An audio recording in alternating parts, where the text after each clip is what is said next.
ជ្រាបសួរទៅដល់ពុកម៉ែបងប្អូនទាំងអស់គ្នាបាទខ្ញុំរក្សាបាទបងប្អូនទាំងអស់គ្នាបាទថ្ងៃនេះគឺខ្ញុំមានរឿងបងស្រីម្នាក់ដែលបានចែករំលែកមកខ្ញុំបាទផ្ទាល់អញ្ចឹងណាបងប្អូនទាំងអស់គ្នាបាទគឺរឿងហ្នឹងគឺមានឈ្មោះថានារីខ្លាំងបងប្អូនទាំងអស់គ្នាបាទគឺថ្ងៃហ្នឹងគឺបានបងស្រីម្នាក់បាទគាត់ចែករំលែករឿងរបស់គាត់ផ្ទាល់អញ្ចឹងណាបងប្អូនទាំងអស់គ្នាបាទហ្នឹងហើយ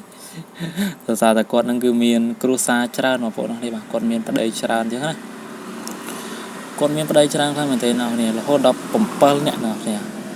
អត់មានអ្នកណានៅជាមួយគាត់បានអីចឹងណាបងប្អូនអ្នកនរបាទគឺគាត់ខ្លាំងមែនទែនអ្នកនររឿងការយើងគេងនៅមួយគ្នាចឹងណាហ្នឹងហើយពេលគាត់គេងមួយប្តីគាត់ចឹងទៅគាត់តែងសុំប្តីគាត់ប្តីអីចឹងណាដើម្បីយើងចង់បានកូននេះមកនេះដែរចឹងទៅអ្នកនរបាទប៉ុន្តែគាត់អត់មានកូនទេបងប្អូនអ្នកនរបាទគាត់អត់មានកូនទេគាត់អត់មានកូនដល់សប្តាហ៍ថ្ងៃហ្នឹងបងប្អូនអ្នកនរបាទបញ្ជាក់បងប្អូនអ្នកនរផងដែរបាទគឺគាត់មានឥឡូវហ្នឹងគឺអាយុជិត30ហើយបងប្អូនអ្នកគ្នាបាទហ្នឹងហើយទីលំនៅរបស់គាត់ហ្នឹងគឺនៅខេត្តកំពង់ធំបងប្អូនអ្នកគ្នាបាទហ្នឹងហើយសាច់រឿងដំបូងឡើយហ្នឹងគឺមានបងស្រីម្នាក់គាត់បានចែករំលែករឿងហ្នឹងមកដល់ខ្ញុំបាទផ្ទាល់បងប្អូនអ្នកគ្នាហ្នឹងហើយបងស្រីម្នាក់ហ្នឹងគឺមានឈ្មោះថាដាវីបងប្អូនអ្នកគ្នាបាទបងស្រីដាវីគាត់បានចែករំលែកមកដល់ខ្ញុំបាទផ្ទាល់គឺរឿងហ្នឹងជារឿងពិតរបស់គាត់ផ្ទាល់តែម្ដងក្នុងការគាត់ឆ្លងកាត់តាំងពីដើមឡើយមកអញ្ចឹងណាបងប្អូនអរគ្នាបាទបងប្អូនអរគ្នាដែលចង់ឲ្យខ្ញុំចែករំលែករឿងផ្សេងបងប្អូនអរគ្នាអាចឆាតមក Telegram ខ្ញុំបានបងប្អូនអរគ្នាបាទនៅលើ Channel របស់ខ្ញុំបាទផ្ទាល់តែម្ដងរក្សាបាទហ្នឹងហើយសម្រាប់រឿងគឺមានបងប្អូនប្រិយមិត្តយើងច្រើនដែលបានចូល comment មកដល់ខ្ញុំបាទផ្ទាល់អញ្ចឹងណាឲ្យខ្ញុំស្រ័យរឿងគាត់ផ្ទាល់អញ្ចឹងណាហើយនឹងបញ្ចេញឈ្មោះបញ្ចេញទីលំនៅអញ្ចឹងណាបងប្អូនអរគ្នាបាទហ្នឹងហើយសាច់រឿងដំបូងឡើយហ្នឹងគឺមានបងស្រីម្នាក់ឈ្មោះដាវីគាត់បានតាក់ទងទៅលើប្តីរបស់គាត់ហ្នឹងណាបងប្អូនអរគ្នាបាទប្តីទី1អញ្ចឹងណាបងប្អូនអរគ្នាបាទហ្នឹងហើយគឺប្តីរបស់គាត់សរុបទាំងអស់7នាក់បងប្អូនអរគ្នាបាទដោយសារតែគាត់និយាយរួមទៅគាត់យកមួយអញ្ចឹងអត់មានកូនអញ្ចឹងណាបងប្អូនអរគ្នាបាទអត់មានកូនអញ្ចឹងទៅក៏គាត់សម្រេចចិត្តថាយកផ្សេងទៀតអញ្ចឹងណាហ្នឹងហើយដើម្បីបដូរបរិយាកាសអញ្ចឹងណាបងប្អូនអរគ្នាហ្នឹងហើយសាច់រឿងដំបូងឡើយហ្នឹងគឺមានបងស្រីម្នាក់ហ្នឹងហើយគាត់បានតាក់ទងជាមួយបរិសម្នាក់បងប្អូនអរគ្នាគាត់អត់ហ៊ានបញ្ចេញឈ្មោះទេហ្នឹងហើយបងប្អូនអរគ្នាបាទពេលហ្នឹងឡើយក៏គាត់បានតាក់ទងគ្នាអស់រយៈពេល3-4 ខែបងប្អូនអរគ្នាបាទ3-4 ខែហ្នឹងហើយ3-4 ខែគាត់ហ្នឹងគឺគាត់នៅកំមុំបងប្អូនអរគ្នាបាទគាត់នៅកំមុំអញ្ចឹងណាហ្នឹងហើយនារីមួយចំនួនគឺមានកូនអត់បានអញ្ចឹងណាបងប្អូនអរគ្នាបាទនារីខ្លះក៏មានកូនបានទៅខ្លះក៏អត់ទៅអញ្ចឹងណាបងប្អូនអរគ្នាហ្នឹងហើយពេលហ្នឹងហើយក៏គាត់បានតាក់ទងជាមួយបងប្រុសនឹងអស់រយៈពេល3 ខែបងប្អូនអរគ្នាហ្នឹងហើយអញ្ចឹងហើយក៏គាត់បានតាក់ទងគ្នាយូរទៅរហូតដល់បាន5 ខែក៏គាត់ស្រឡាញ់គ្នាខ្លាំងមែនទែនបងប្អូនអរគ្នាបាទគាត់ស្រឡាញ់គ្នាខ្លាំងហើយយរួមគាត់តែងនាំបងស្រីហ្នឹងតែងតែដើរលេងកន្លែងផ្សេងអញ្ចឹងណាដើម្បីបដូរបរិយាកាសអញ្ចឹងណាបងប្អូនអរគ្នាបាទជាគូសង្សារនឹងគ្នាតែងតែដើរលេងអញ្ចឹងហ្នឹងហើយពេលហ្នឹងគឺគាត់បានតាក់ទងគ្នាបន្តទៀតបងប្អូនគ្នារហូតដល់8 ខែបងប្អូនគ្នាបាទគាត់ក៏យកចិត្តគ្នាហើយបងប្រុសក៏ល្អផងដែរបងប្អូនគ្នាបាទគាត់តែមានអាក្រក់អីណាដែរអញ្ចឹងណាពេលហ្នឹងក៏គាត់បានសម្រេចចិត្តថាគាត់ចង់ទៅសួរម៉ាក់ប៉ារបស់គាត់ហ្នឹងហើយបងប្រុសហ្នឹងគាត់ចង់ទៅសួរម៉ាក់ប៉ារបស់គាត់រឿងចង់ចូលស្ដីទៅនឹងបងស្រីអញ្ចឹងណាបងប្អូនគ្នាហ្នឹងហើយពេលហ្នឹងហើយគាត់ក៏អត់មានស្ទាក់ស្ទើរអីច្រើនដែរបងប្អូនគ្នាបាទគាត់ក៏បានទៅនិយាយមួយម៉ាក់ប៉ាគាត់ឬរបៀបយើងចូលទៅស្ដីតម្រឹងបងស្រីអញ្ចឹងណាហើយផ្ពាប់ម៉ានអីចឹងទៅហ្នឹងហើយព្រោះគាត់នៅកំមុំដែរអញ្ចឹងទៅគាត់ត្រូវការមុខមាត់ពុំមនុស្សស្រីភាគច្រើនត្រូវការមុខមាត់ហើយបងប្អូនគ្នាបាទថាមនុស្សប្រុសយើងអត់សូវអីបងប្អូនគ្នាបាទអត់មុខមាត់ក៏អត់ទៅបងប្អូនគ្នាបាទអត់សូវចេះខ្វល់ច្រើនអីចឹងហ្នឹងហើយបែរជាចំណែកមនុស្សស្រីគឺត្រូវការមុខមាត់ខ្លាំងបងប្អូនគ្នាបាទហ្នឹងហើយចឹងហើយក៏បងប្រុសគាត់បានទៅនិយាយមួយម៉ាក់ប៉ារបស់គាត់ចឹងទៅក៏ម៉ាក់ប៉ារបស់គាត់អត់បានថាអីដែរបងប្អូនគ្នាបាទពួកអីបងស្រីហ្នឹងក៏ធ្លាប់បានមកលេងផ្ទះរបស់បងប្រុសដែរចឹងណាហ្នឹងហើយដោយសារគ្រូសាគាត់ហ្នឹងក៏មានតែធូធាអីប្រហែលដែរបងប្អូនគ្នាមកល្មមមកអាចតបជីវភាពបានអីចឹងណាហ្នឹងហើយពេលហ្នឹងក៏បងប្រុសបានស្រេចចិត្តថាទៅចូលស្ដីដំណឹងផ្ទាល់តែម្ដងបងប្អូនគ្នាបាទពេលហ្នឹងក៏គាត់បានរៀបចំផ្លែឈើ36 មុខចឹងណាបងប្អូនគ្នាបាទនឹងទៅចូលស្ដីដំណឹងចឹងណាពេលហ្នឹងលើក៏ខាងស្រីក៏គាត់អត់មានថាអីដែរបងប្អូនគ្នាបាទពួកអីគាត់ឆ្លាញ់គ្នាយូរដែរហើយអញ្ចឹងណាហ្នឹងហើយអញ្ចឹងទៅក៏គាត់បានសម្រេចចិត្តថាគាត់ នឹងប្រងព្រៀងគ្នាហើយខាងស្រីក៏យកបដាការហ្នឹងក៏មិនច្រើនណាស់ណាដែរបងប្អូននេះបាទ 4-5 ពាន់អញ្ចឹងណាហ្នឹងហើយ 4-5 ពាន់មកល្ងមមកការស្រួលហ្នឹងហើយពេលហ្នឹងឡើយក៏គាត់បានត្រាច់ចិត្តថាគាត់នឹងការគាត់កក់រោងក៏អុយអស់ហើយបងប្អូននេះបាទហ្នឹងហើយគ្នាគេបានបកគលបដាការបដាអីហើយអញ្ចឹងណាគាត់ក៏បានស្រេចចិត្តថាដាក់រោងរោងថ្ងៃការអញ្ចឹងណាហ្នឹងហើយទៅមើលជើងលេខចឹងអីក៏ល្អផងដែរហ្នឹងហើយអ្នកនរនេះបាទអញ្ចឹងហើយក៏គាត់ក៏បានការធ្វើបងប្អូននេះបាទក៏យើងភ្ជាប់ពាក្យហើយក៏ភ្ជាប់ពាក្យហ្នឹងចូលមួយខែរំបានការមួយខែទៅបាទអញ្ចឹងទៅ2ខែហើយពេលហ្នឹងក៏គាត់បានការបានអីតាមប្រពៃណីអញ្ចឹងណាបងប្អូនអរគ្នាហ្នឹងហើយពេលហ្នឹងក៏គាត់ការអានហើយគាត់រស់នៅមួយគ្នាអញ្ចឹងណាគាត់រស់នៅជាមួយគ្នាជាប្តីប្រពន្ធបាទបងប្អូនអរគ្នាជាស្រ័យបងរៀងដាក់ដប់ទីបងប្អូនអរគ្នាបាទដោយសាររៀងអានអសរផងដោយសារបងស្រីគាត់សរសេរមកវិញខ្លះមែនទេបងប្អូនអរគ្នាបាទខ្ញុំអានទូទ្រុសឲ្យបងប្អូនអរគ្នាស្ដាប់ព្រោះរឿងនឹងវែងណាបងប្អូនអរគ្នាតែខ្ញុំ subscribe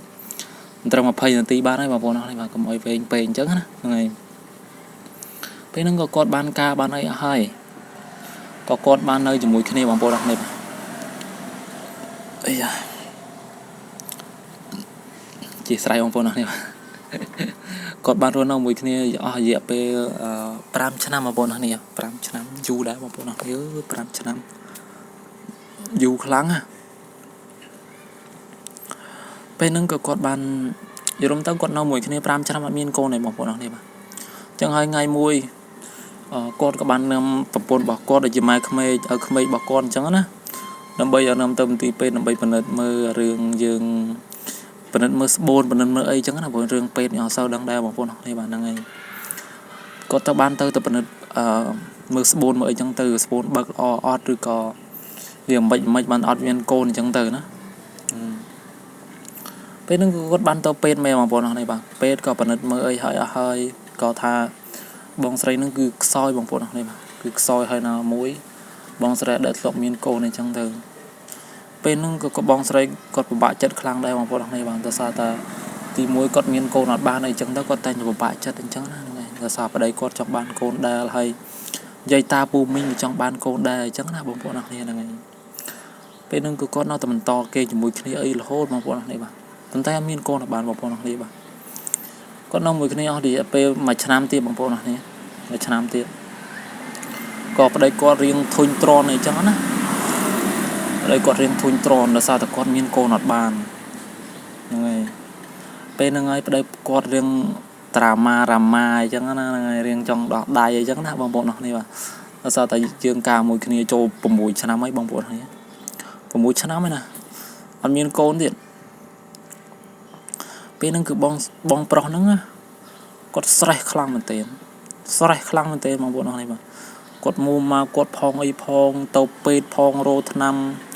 ផ្សេងផងដើម្បីផឹកដើម្បីចង់ឲ្យប្រពន្ធហ្នឹងមានកូនបងប្អូនអរគ្នាតែគាត់ធ្វើគ្រប់វិធីអស់ហើយបងប្អូនអរគ្នាគឺអត់មានកូនសោះតែម្ដងពេលហ្នឹងហើយក៏គាត់រៀងត្រាម៉ារៀងពិបាកចិត្តខ្លាំងណាស់ដែរបងប្អូនអរគ្នាបាទអញ្ចឹងទៅក៏នៅមួយគ្នាអត់បានបងប្អូនអរគ្នាបាទឆ្លោះគ្នារាល់ថ្ងៃដោយសារតែរឿងកូនបងប្អូនអរគ្នាប្រកែកគ្នាចុះឡើងអញ្ចឹងយើងនេះមិនយើងនោះមិនមានកូនអត់បានអីចឹងណាហ្នឹងហើយពេលហ្នឹងហើយក៏ប្តីប្រពន្ធរបស់គាត់បានស្រេចចិត្តថាដោយសារគាត់ឆ្លោះគ្នាច្រើនពេកហ្នឹងបងប្អូនអរគ្នាបាទព្រឹកងាយឆ្លោះគ្នាអីចឹងទៅថ្លង់គេឯងអីចឹងណាពេលហ្នឹងគាត់បានស្រេចចិត្តថាគាត់នឹងលេងលះគ្នាអញ្ចឹងទៅបងប្អូនអរគ្នាបាទលេងលះគ្នាអញ្ចឹងទៅក៏បងស្រីនិងបងប្រុសគាត់ក៏បានព្រមព្រៀងគ្នាដើម្បីលេងលះគ្នាអញ្ចឹងណា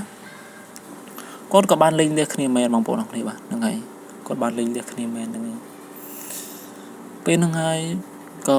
បងប្រុសហ្នឹងក៏គាត់ពិបាកចិត្តគាត់ស្ដាយប្រពន្ធគាត់អីណាដែរណាបងប្អូនអរគ្នាបាទហើយចំណែកបងស្រីក៏ដូចគ្នាដែរបងប្អូនអរគ្នាហ្នឹងហើយដោយសារគាត់មានកូនអត់បានអញ្ចឹងគាត់ពិបាកចិត្តខ្លាំងណាពួកមនុស្សម្នាក់ត្រូវការកូនណាបងប្អូនអរគ្នាបាទដើម្បីមានកម្លាំងចិត្តទៅមុខទៀតអីចឹងណាហ្នឹងហើយពេលហ្នឹងក៏គាត់បានលេងលះគ្នាផ្ដិតមេដៃអីហើយតមេភូមិមេប៉ុសអីចឹងណាបងប្អូនអរគ្នាហ្នឹងហើយពេលហ្នឹងក៏គាត់បានមេម៉ាយបងស្រីម្នាក់ហ្នឹងក៏បានមេម៉ាយបងប្អូនអរគ្នាបាទប្តីទី1របស់គាត់ហ្នឹងណាហ្នឹងហើយ hay cốt bị máy ở thì về bay năm mà bọn này bay năm chẳng ta có cốt trong miền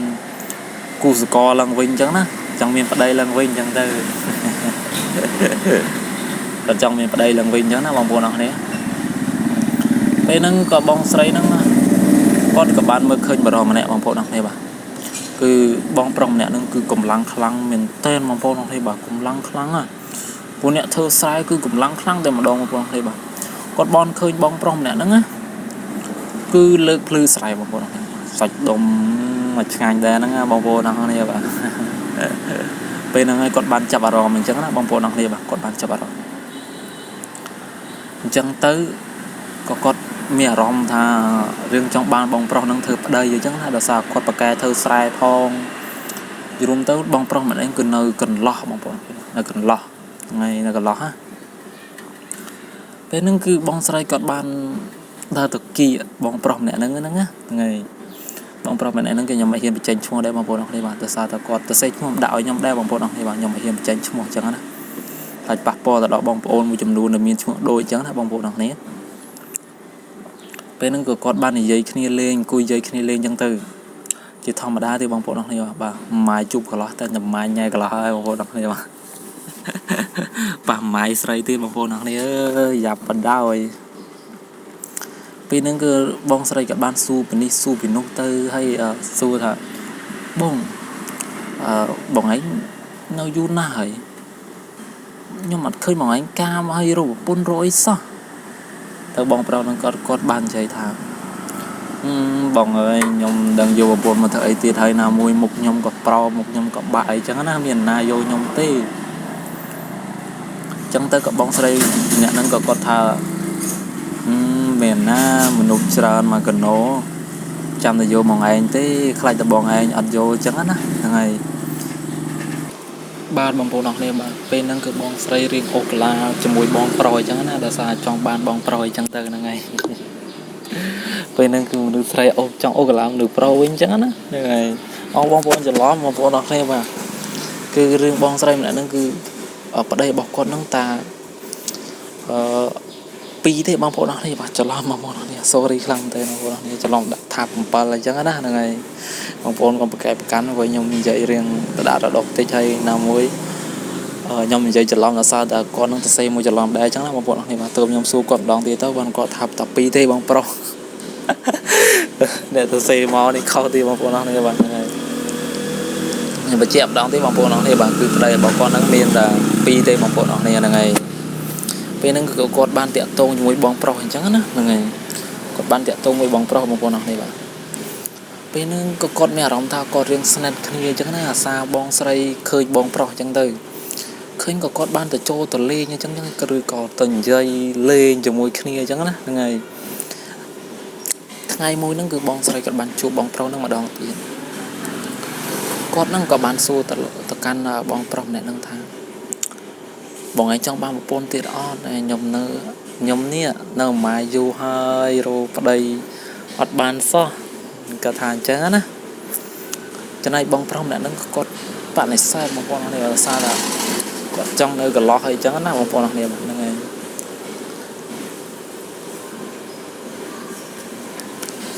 bên nâng gờ bong sấy còn bàn xô từ căn bong pro thêm tiền thà bồi nó là nó còn lo du thôi ấy pe trả từ bong ấy miền nam mơ bong ấy chẳng ăn là sau đây này bong pro này bạn bên nâng gờ bong pro cả khó thì bong pro này cật tập riêng ca như cọt lực sấy có đến chẳng từ ở chỗ này bong sấy vẫn có khơi bong pro chẳng tới cọ ở miền ấy thì bong pro này mà cọt cả ban đơ từ lâu từ bên chẳng từ ngày mùa tiết có cột đơ một sài thì chẳng là một sài cột kiên kia chẳng tới bóng bóng này bằng cột cả ban đơ một khơi bóng pro tiền đặc biệt cột đơ một khơi bóng pro tiền cột cả ban từng giây lọ lời chẳng thế nào bị tranh sạch bị tranh ơi chẳng thời này bây năng cứ riêng là nghỉ để bóng bóng này bà riêng là nghỉ lộc bá phải chừng màu và mùi chiên chỉ là ngất đấy bóng bóng này chẳng tới cái riêng bong sấy riêng ô là từ lời bong pro chẳng á chẳng ô là xì xin cùng lo mai xì cùng lo chẳng là bong bóng này ពេលហ្នឹងហើយក៏បងស្រីហ្នឹងក៏បានអូកាឡាទៅកាន់បងប្រុសបងប្អូនអស់នេះបាទកាន់បងប្រុសពេលហ្នឹងហើយគាត់ក៏បាននិយាយរៀងអូកាឡាឬក៏យើងចង់គេជាមួយគ្នាអញ្ចឹងណាបងស្រីក៏បាននិយាយទៅកាន់បងប្រុសហ្នឹងទៅបងឯងចង់អត់អញ្ចឹងសួរត្រង់ក្រោយតែបងឯងចង់អត់បងប្រុសម្នាក់ហ្នឹងក៏អត់យល់បងប្អូនអស់នេះបាទមិនដឹងតែធ្លាប់មានប្រពន្ធអត់ចឹងទៅក៏អត់យល់ថាចង់នឹងអីគេទៅចំណែកបងប្រុសម្នាក់ហ្នឹងក៏បានឆ្ងល់បងប្អូនអស់នេះបាទថាចង់នឹងអីគេខ្ញុំសួរបងឯងដូចអត់ដឹងចឹងណាបងប្អូនអស់នេះបាទពេលហ្នឹងហើយក៏បងប្រុសអត់ដឹងមែនបងប្អូនអស់នេះបាទគាត់អត់ដឹងទេពេលហ្នឹងក៏បងស្រីថាបងខ្ញុំហ្នឹងណាមកយូរហើយខ្ញុំចង់បានបងឯងហ្នឹងណាដើម្បីអត់ធ្វើប្តីខ្ញុំអញ្ចឹងណាបងប្អូនអស់នេះពេលហ្នឹងក៏បងប្រុសមានអារម្មណ៍ថារៀងតូនចិត្តខ្លះដែរបងប្អូនអស់នេះបាទគាត់រៀងតូនចិត្តខ្លះដែរអញ្ចឹងណាពេលហ្នឹងក៏គាត់ចង់យកព្រមបន្តិចអត់បន្តិចអញ្ចឹងណាបងប្អូនអស់នេះបាទសារគាត់ម៉ាយផងឲ្យផងណាម៉ាយអត់កូនទៀតស្អាតបងប្អូនអស់នេះបាទគឺបងស្រីម្នាក់គឺស្អាតដែរបងប្អូនអស់នេះបាទហើយណាមួយគាត់មិនដែលចេះតាក់ទងណាទេតើគាត់ចាប់អារម្មណ៍អញ្ចឹងណាបងប្អូនអស់នេះបាទហ្នឹងហើយពេលហ្នឹងហើយបងប្រុសបាននិយាយថាខ្ញុំព្រមចិត្តតែព្រមបានហើយប៉ុន្តែគ្រួសារខ្ញុំក្ររកព្រឹកខ្វះងាករងងាយខ្វះព្រឹកអីចឹងទៅពេលហ្នឹងគឺបងស្រីគាត់បានប្រាប់ថាអត់អីទេបើថាចូលសួរខ្ញុំអីថ្លៃបដាការអីខ្ញុំអត់យកទេមិនម៉ាយើងរោលុយសន្សំ2នាក់ដើម្បីសែនអីចឹងណាដោយសារបងស្រីហ្នឹងគាត់ធ្លាប់ការម្ដងហើយចឹងទៅគាត់ចង់សែនចឹងទៅពេលហ្នឹងបងប្រុសក៏គាត់មានថែដែរបងប្អូនអស់នេះបាទគាត់ថាបើគិតចឹងក៏អញ្ចឹងទៅអត់អីទេខំរោលុយសែនអញ្ចឹងទៅពេលហ្នឹងគឺយប់ហើយបងប្អូននេះគាត់ក៏បានដើរត្រឡប់ទៅវិញចឹងទៅក៏បងស្រីម្នាក់ហ្នឹងក៏បានចាប់ប្អូនតូចរបស់គាត់អញ្ចឹងណាហ្នឹងហើយសាអូកាឡាចង់គេជាមួយអីចឹងទៅបងស្រីម្នាក់ហ្នឹងក៏គាត់បានចាប់ប្អូនតូចរបស់បងប្រុសអញ្ចឹងទៅក៏ធ្វើឲ្យបងប្រុសមានអារម្មណ៍អញ្ចឹងណាបងប្អូននេះក៏គេជាមួយគ្នាកដាដប់ហ្នឹងទៅសុបិតដល់ហើយហ្នឹងហើយពេលហ្នឹងក៏គាត់បានត្រឡប់ទៅផ្ទះលប់អីធម្មតាបងប្អូននេះគាត់ហើយអីណាគាត់ក៏បានត្រឡប់ទៅផ្ទះអីធម្មតាបងប្អូននេះគាត់អត់ដឹងរឿងអញ្ចឹងទៅពេលទៅដល់ផ្ទះវិញក៏ម៉ែរបស់គាត់បានសួរថាកូនអញមកយូរម៉ែនៅធ្វើអីអញ្ចឹងទៅថាកូនគាត់ក៏បាននិយាយថាម៉ែទៅសារភ្លឺស្រែវាលិចទឹកច្រើនហើយក្តាមវារុកភ្លឺស្រែភ្លឺអីអញ្ចឹងណាអញ្ចឹងទៅធ្វើឲ្យកូនយូរអញ្ចឹងទៅហ្នឹងហើយសប្តាហ៍ស្អែកឡើងគាត់ក៏បានទៅស្រែម្ដងទៀតបងប្អូននេះបាទគាត់ទៅស្រែម្ដងទៀតពេលហ្នឹងហើយក៏បងស្រីហ្នឹងក៏គាត់បានទៅមើលស្រែគាត់ដែរដោយសារតែបងស្រីម្នាក់ហ្នឹងដឹងតែបងប្រុសហ្នឹងទៅស្រែហើយហ្នឹងហើយបងស្រីម្នាក់ហ្នឹងក៏គាត់បាននិយាយប្រាប់បងប្រុសថាបងឯងចង់ទៀតអត់អូកាឡាមិនស្ទើរឯងខ្ញុំនិយាយមែនណាហ្នឹងហើយទៅបងប្រុសថាខ្ញុំដូចទៅកើតទេខ្លាចតែបងឯងហ្នឹងស៊ឺមួយខ្ញុំអត់បានអញ្ចឹងណាហ្នឹងហើយបងស្រីថាប៉ុណ្ណឹងនឹងស្ទើរប៉ុណ្ណឹងចឹងទៅក៏គាត់បានយល់ទៅគាត់ក៏បាននិយាយគ្នាលេងឲ្យលក្ខណៈធម្មតាទេបងប្អូនអរគ្នាគាត់បានចង់អញ្ចឹងទេណាពេលហ្នឹងហើយក៏បងប្រុសម្នាក់ហ្នឹងក៏បានគាត់ល្ងាចហើយគាត់បានត្រឡប់ទៅផ្ទះវិញបងប្អូនអរគ្នាគាត់បានត្រឡប់ទៅផ្ទះវិញអញ្ចឹងណាពេលហ្នឹងគាត់ក៏បានទៅសួរម៉ែគាត់រឿងចង់បានកូននេះបានកូននោះអញ្ចឹងទៅចំណែកបងប្រុសក៏គាត់គ្រូសាគាត់មកល្មមបងប្អូននេះអាចមកចូលស្ដីដណ្ដឹងបានអញ្ចឹងណាអញ្ចឹងទៅក៏បងប្រុសម្នាក់ហ្នឹងក៏បានចូលទៅស្ដីដណ្ដឹងបងស្រីអញ្ចឹងណាបងប្អូននេះបាទជាស្រ័យផងតែខ្ញុំនិយាយលឿនពេករៀងល្អល្អូនតិចបងប្អូននេះបាទពេលហ្នឹងក៏បងប្រុសគាត់បានចូលទៅស្ដីដណ្ដឹងបងស្រីបងប្អូននេះបាទចូលទៅស្ដីដណ្ដឹងបងស្រីអញ្ចឹងណាតាមប្រពៃណីអញ្ចឹងទៅពេលហ្នឹងក៏គ្រូសាគាត់គ្រូសាររបស់បងស្រីហ្នឹងក៏គាត់បានថើយដែរបងប្អូននេះបាទគាត់ក៏ដឹងរឿងគ្រប់យ៉ាងអញ្ចឹងណាសារបងស្រីគាត់បានប្រាប់អីចឹងទៅពេលហ្នឹងហើយគាត់ក៏បានសែនជាមួយគ្នាបាទបងប្អូននេះបាទគាត់បានការទេគាត់បានសែនអញ្ចឹងណា